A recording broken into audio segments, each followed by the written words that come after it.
দর্শক বাংলাধারায় আপনাদেরকে স্বাগত। আপনাদের সাথে আছি আমি হোসাইন আব্বাস।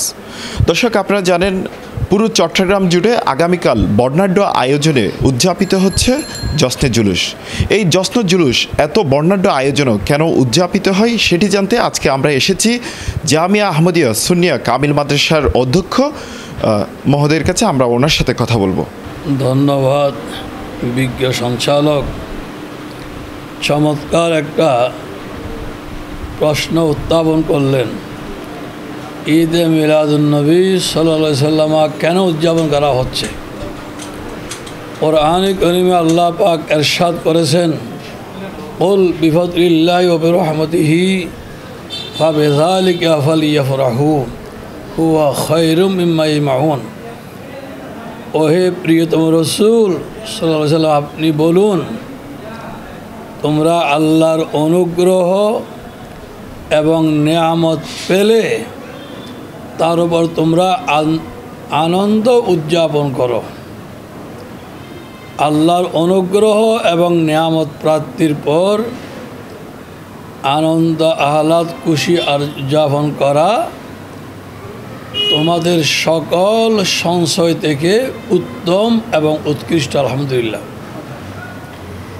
এই আয়াতের আলোকে আমরা বলবো, আল্লাহ সমগ্র কুল সৃষ্টিকে যত নিয়ামত দিয়েছেন, যত নিয়ামত অনুগ্রহ রাজি সৃষ্টি হয়েছে, তোর মধ্যে সর্বশ্রেষ্ঠ নিয়ামত আর খোদাই অনুগ্রহ হলো রসুল করিম সাল্লাল্লাহু আলাইহি সাল্লাম। তো আল্লাহরই নির্দেশ সমগ্র ইমানদার দিনদার বিশ্ববাসীর প্রতি, যাকে আল্লাহ রহমতুল আলামিন করে বিশ্ব সৃষ্টির কাছে প্রেরণ করেছেন, যার আগমনে আমরা আল্লাহর পরিচয়, আল্লাহ প্রদত্ত জীবন ব্যবস্থা আমরা পেয়েছি। তিনি সর্বশ্রেষ্ঠ নিয়ামত, সর্বশ্রেষ্ঠ খোদাই অনুগ্রহ। সুতরাং তার আগমনের দিন সাধ্যানুসারে শরীয়ত নির্দেশিত পন্থায় আনন্দ আহ্লাদ উদযাপন করা, এটা কোরআনের নির্দেশ, ইমানদারের জন্য শ্রেষ্ঠতম নেক আমল। আলহামদুলিল্লাহ।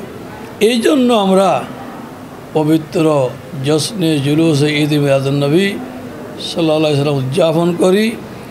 এরপরে আমরা মিলাদুন্নবী মাহফিল আয়োজন করি। এর মাধ্যমে আমরা সমগ্র বিশ্ববাসীর সামনে রসুল করিম সাল্লাল্লাহু আলাইহি সাল্লামের আগমন, আর প্রদত্ত জীবন ব্যবস্থা, সুন্নত রসুল এবং তার ঐশী কল্যাণকর নির্দেশনাগুলো এই বাহানায় উপস্থাপন করি, যাতে বিশ্ববাসী নবীর আদর্শে উজ্জীবিত হয়ে নবীর সুন্নত অনুযায়ী জীবন চর্চায় উদ্বুদ্ধ অনুপ্রাণিত হয়।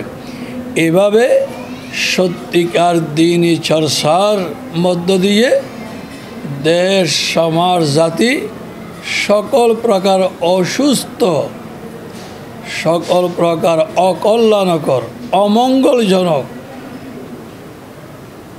নির্দেশনা, সংস্কৃতি এবং বিভিন্ন মতাদর্শ থেকে ফিরে আসবে। সবাই আল্লাহমুখী হবে, দিনমুখী হবে, নবীমুখী হওয়ার মধ্য দিয়ে। এই জন্য ঈদ মিলাদুন্নবী সাল্লাল্লাহু আলাইহি সাল্লাম উদযাপনের সার্থকতা এবং তাৎপর্য।